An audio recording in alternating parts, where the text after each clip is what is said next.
মেয়ে থেকে মা হয়ে উঠলে অটোমেটিকলি দায়িত্ব কাঁধে চলে আসে। সকালবেলা ভুনা খিচুড়ি আর ডিম ভুনা করেছিলাম, আর দুপুরের জন্য মজা করে পাটায় বেটে মশলা দিয়ে পাঙ্গাস মাছ ভুনা করেছিলাম আর কাচকি মাছের শুটকি রান্না করেছিলাম। আসসালামু আলাইকুম। এই যে সকালবেলা আমি ঘুম থেকে উঠে গেছি, সবাই কিন্তু ঘুমাচ্ছে। কেন উঠেছি? সবাইকে নাস্তা খাওয়াবো বলে। আর এই জন্য কেউ কিন্তু আমাকে ডেকে দেয়নি যে তুমি উঠো নাস্তা বানাও। এই দায়িত্বটা কিন্তু আমার অটোমেটিক্যালি চলে এসেছে, কারণ আমি যে মা হয়েছি, মায়েদের অনেক দায়িত্ব থাকে। তো যাই হোক, মশলাটা কষানোর পর এখন আমি এখানে চাল, ডাল আর আলু কুচি কুচি করে কেটে রেখেছিলাম সেটা এখানে দিয়ে দিলাম। আর এখানে যে চালটা আমি ইউজ করেছি সেই চালটা হচ্ছে বিরই চাল। তো চালটাকে আমি মশলার সাথে কিছুক্ষণ কষিয়ে নিয়েছি, তারপর গরম পানি দিয়ে দিলাম, তারপর দিয়ে দিলাম কাঁচামরিচ।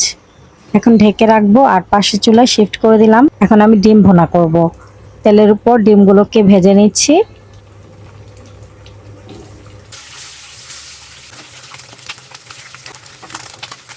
ডিমগুলো ভাজা হয়ে গেছে, উঠিয়ে নিচ্ছি। সেই তেলে পেঁয়াজ কুচি দিয়ে দিলাম, তেজপাতা দিয়ে দিলাম।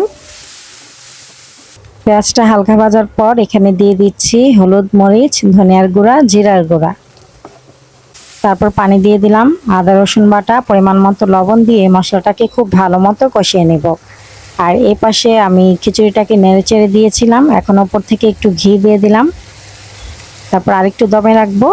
আর এদিকে মশলাটা খুব ভালো মতো কষানো হয়ে গেছে, তারপর ভেজে রাখা ডিম দিয়ে দিলাম। ডিম ভুনায় মশলাটা যত ভালো মতো কষানো হবে, ডিম ভুনাটা খেতে তত বেশি ভালো লাগবে। তারপর আমি এখানে পানি দিয়ে দিলাম। আর এদিকে খিচুড়িটাও হয়ে গেছে, আমি একটু নেড়েচেড়ে মিক্সড করে নিচ্ছি।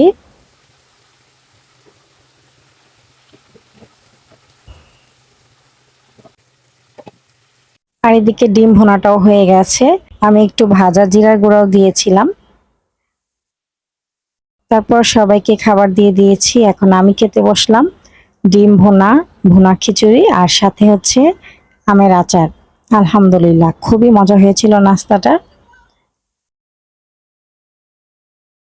আর চা তো খেতেই হবে, তো জানালার কাছে বসে এখন আমি চাটা খেয়ে নিচ্ছি আর কিছুক্ষণ রেস্ট নিব চা খেতে খেতে।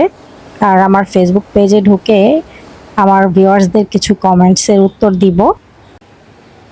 দুপুরে যা যা রান্না করব সবকিছু কেটে টেটে রেডি করে নিয়েছি, আর চুলায় ভাত আর ডাল বসিয়ে দিয়েছি। আজকে পাঙ্গাস মাছটাকে আমি সব মশলা পাটায় বেটে তারপরে রান্না করব। তো প্রথমে আমি এখানে শুকনা মরিচ বেটে নিচ্ছি, তারপর জিরা আর ধনিয়া বেটে নিচ্ছি।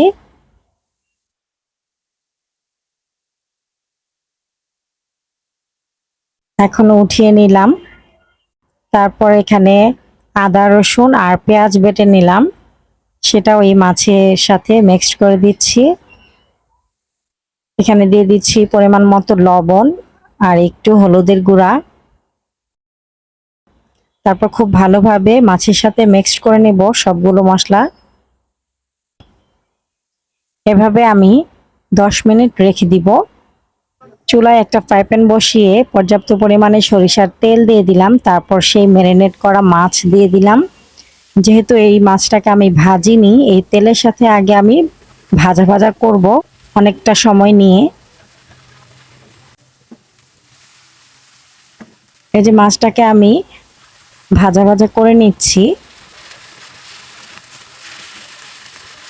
খুব ভালো মতো ভাজা ভাজা হয়ে গেছে আর মশলার কাঁচা গন্ধটাও চলে গেছে। তারপর আমি এখানে ঝোলের জন্য পানি দিয়ে দিলাম, আর আমি তো এখানে কোনো ঝোল রাখবো না, অল্প করেই পানি দিলাম।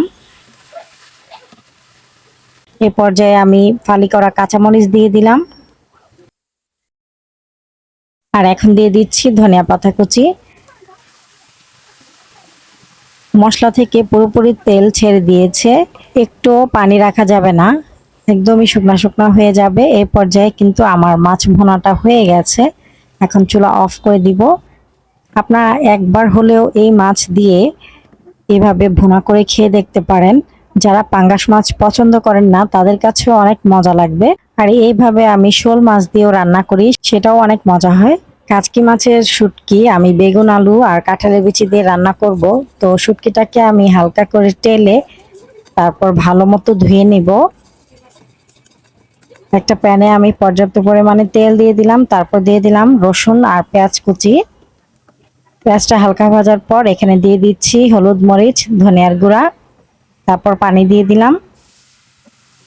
এখানে আর কোনো মশলাই আমি দিব না, পরিমাণ মতো লবণ দিয়ে দিলাম। মশলাটা খুব ভালো মতো কষানো হয়ে গেছে, তারপর এখানে সেই কাচকি মাছের শুটকিটা দিয়ে দিচ্ছি। শুটকিটাকে আমি কিছুক্ষণ কষিয়ে নিয়েছি, তারপর এখানে কুচি করা আলু আর কাঁঠালের বিচি দিয়ে দিলাম, আর একটু পানি দিয়ে দিলাম সেদ্ধ হওয়ার জন্য। এ পর্যায়ে আলু আর কাঁঠালের বিচিটা অর্ধেক সেদ্ধ হয়ে গেছে, তারপরে আমি বেগুন দিয়ে দিলাম। বেগুনটাকেও আমি এভাবে কুচি করেই কেটে নিয়েছি। বেগুনটাকে মশলার সাথে খুব ভালো মতো কষানো হয়ে গেছে। এই পর্যায়ে আমি ঝোলের জন্য পানি দিয়ে দিব। তারপরে আমি কাঁচামরিচ দিয়ে দিলাম। লবণটা একটু কম মনে হচ্ছিল, তাই এই পর্যায়ে লবণ দিয়ে দিলাম। আর আমি এই তরকারিটাও মাখো মাখো রাখবো, সেই অনুযায়ী পানি দিয়েছি। তো এই পর্যায়ে আমার কাচকি মাছের শুটকি রান্নাটা হয়ে গেছে। এই তরকারিটা খেতেও খুবই মজা লাগে। আপনারা এইভাবে কারা কারা খান কমেন্টের মাধ্যমে কিন্তু জানাতে পারেন। এই তো আজকের মতো রান্না বান্না শেষ, তারপর দুপুরে খাবার খেতে বসলাম। একরকম খাবার খেতে খেতে আমাদের কারো মুখে কিন্তু ভালো লাগে না, তো মাঝে মাঝে একটু ডিফারেন্ট ভাবে রান্না করলে, মুখের স্বাদটা পরিবর্তন করলে সবার কাছেই কিন্তু ভালো লাগে। তো আবারও কিন্তু গরম পড়ে গেছে, এই গরমে সবারই কিন্তু খেতে মন চায় না। বিকেলবেলা একটু বসে আছি জানালার কাছে, নিজে এখানে ছোট বাচ্চাগুলো দোল খাচ্ছিল, আর সূর্যের আলোটা কত সুন্দর লাগছে, তাই না? মাগরিবের নামাজের পর সেই ছোটবেলার মতো আমিও আজকে দুধ দিয়ে রুটি দিয়ে খাচ্ছি। এই খাবারটা কিন্তু আমার অনেক ভালো লাগে। আপনাদের কার কার কাছে পছন্দ কমেন্টের মাধ্যমে কিন্তু জানাতে পারেন। আপনাদের ভাইয়া তালের শ্বাস এনেছিল, সেটা এখন ছিলে নিচ্ছি। ভিডিওটি ভালো লাগলে প্লিজ একটি লাইক দিবেন। আজকের মতো ভিডিওটি এই পর্যন্তই। আল্লাহ হাফেজ, আসসালামু আলাইকুম। আমাকে সাপোর্ট করার জন্য আমার ভিডিওটি চাইলে একটা শেয়ার দিতে পারেন, আর যারা শেয়ার দিচ্ছেন তাদের সবাইকে অসংখ্য ধন্যবাদ এবং অসংখ্য ভালোবাসা।